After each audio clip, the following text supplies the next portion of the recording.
Hello guys, this is Svetlana from Comic Cosplay, and today I'm going to show you how to turn simple and affordable EVA foam into some realistic looking and shiny swords. So shiny. Oh, and so sharp. Okay, this is actually just foam. It's super soft and lightweight and not dangerous at all. You cannot harm anybody with it.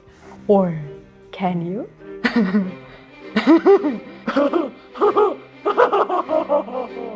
These are Taki's mini katanas from Soul Calibur, or better called kodachi. But of course you can apply the technique I'm going to show you in the video for any other sword as well. In addition, I'm also going to show you how to create these handy sword sheath. Sheath? Sword sheath. Sheath. Sheath. Sheath. Sheath. Sheath. Sheath. Sword scabbards. You always need some sword scabbards as well. And if all of this information is still not enough for you, you can also get this handy prop making book, which tells you everything you need to know if you want to work with EVA foam. It also includes builds for swords and shields and spears, daggers. And the best thing is you not only get this for $20 as a print version, but also as an instant download for $5 on comiccosplay.com. So buy my books. And now enough with advertising. Now let's do some advertising. Let's go. Obviously my references were Taki's in-game daggers from Soul Calibur 6. Luckily Benni found the original 3D files online and used these to create a blueprint. Once they were printed out, I started tracing all shapes onto 5mm high density EVA foam. Then I grabbed my box cutter and cut them all out. And these were all parts for both the daggers as well as the scabbards, all 5mm foam. To give the blade some extra stability, I decided to add an aluminum rod to the middle. So I dremelled a little groove inside both pieces, put some contact cement onto the foam and the metal rod, and connected left and right. This should do the job. Next, I had to make the blade nice and sharp. As you can see, I used my Dremel to create the pointy edge. I worked with a standard sanding drum and did fast and long movements. Please don't forget to wear your respirator here. To clean up my rough sanding work even more, I also hand sanded over the edge again with a 200 grit sandpaper. Yes, looked good enough. Now I only had to round out the grip with, surprise, even more dremeling. Well, and after that I finally heat sealed everything with my heat gun. This step melts all the leftover foam lines and smooths out the surface. With the blades pretty much done, I moved on to the scabbard. First I had to prepare some parts with my Dremel, and then began stacking layer over layer. As you can see, I also cut out some space for the blade. Here the middle part got attached to the bottom and then to the top. Looked good. Following this, I had to smooth out the edge and make the shape a little bit rounder. And done with the base. For the details, I mainly worked with 2mm EVA foam. For the end here, I built a little foam cap, but most other parts were just simple stripes. I used regular contact cement for all gluing steps here, by the way. Adding all the details took quite a while, but I was really happy with the result. Now to the other scabbard. I used my blueprint to trace some finer elements.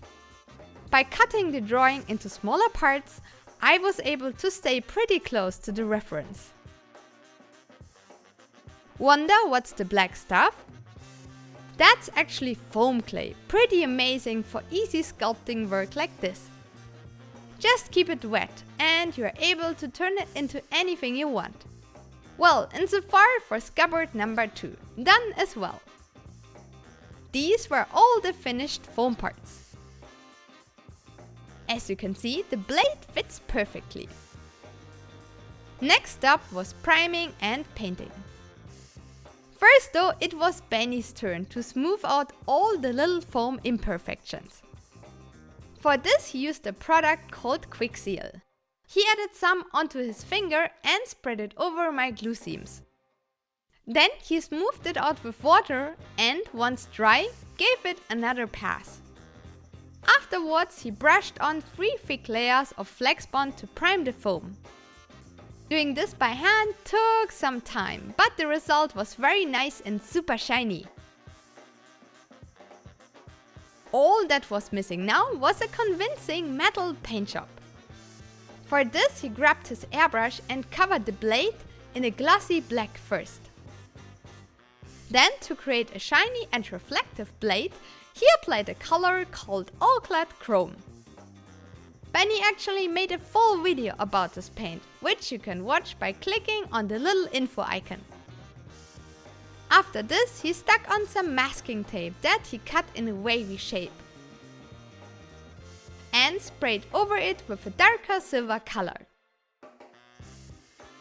The result looked just like a freshly sharpened sword. Pretty cool, right? Since it was a little bit too reflective for him though, he finally added another layer of all-clad aluminum on top of everything. And yeah, that made it look much more real. Last but not least, a layer of protective spray varnish. The rest of the grip was done with some simple hand painting. So far so good for the pointy things. Now to the scabbards. Here Benni also applied a base layer of black first, and then added some more color with a brush and acrylics. Then he added some red highlights with his airbrush. The golden parts were just roughly dabbed on with a sock. So don't throw away your old socks, they're useful. He used simple acrylic colors here, by the way. The finished paint job was then also sealed with satin spray varnish. Almost done now. Only a few final details were missing.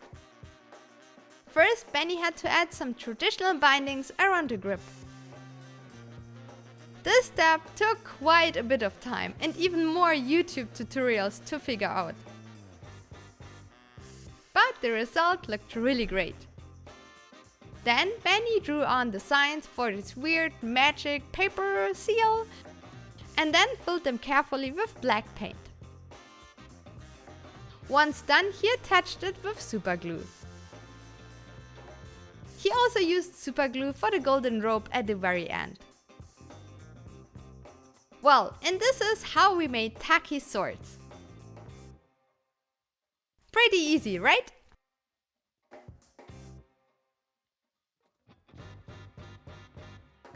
So I really hope you liked this video, and I think some of you will actually ask in the comments, so where's actually Taki? Where's the rest of her costume? Because I already made the bodysuit and like did some cool hip padding and like did all the stuff and everything and ordered all the materials, blah blah blah, and she's still not done, and other costumes are also not done. But instead of asking me where my costume actually is, you should be actually proud that despite of playing Monster Hunter all day long, and my eyes are already completely red and like that and everything, that I'm still able to do some videos and like eat and sleep and take sometimes some shower, despite of I'm quite busy with researching monsters.